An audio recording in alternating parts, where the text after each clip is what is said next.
Wise Old Hostels, Kyoto version. Room tour. So, nandito tayo sa Wise Old Hostel but in Kyoto.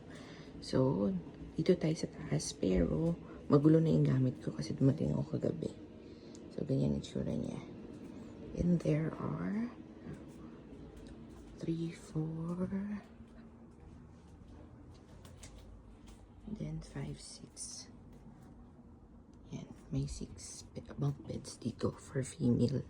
And then I paid 22,000 yen for 5 days, 4 nights.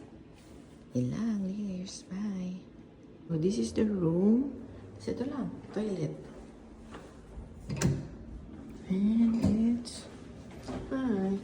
So meron 1 and then 2. And they are malinis and mabango. Dito tayo ngayon sa basement. Ito yung shower area.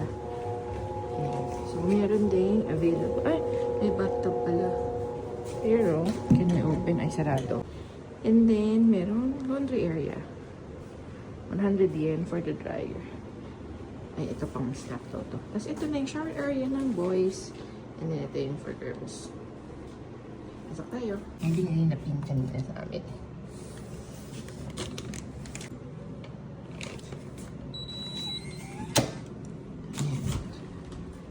Hi! So, malinis.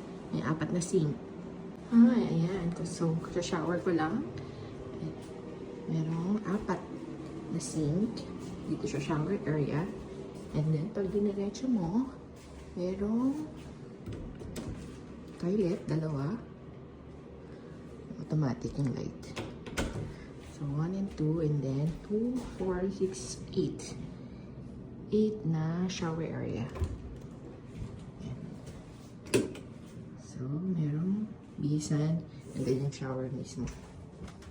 Hi! So, tapos ko lang maligo. Ayan, may shampoo, may body soap, tsaka may conditioner. Ang linis. Actually, maganda siya. Maganda yung layout niya.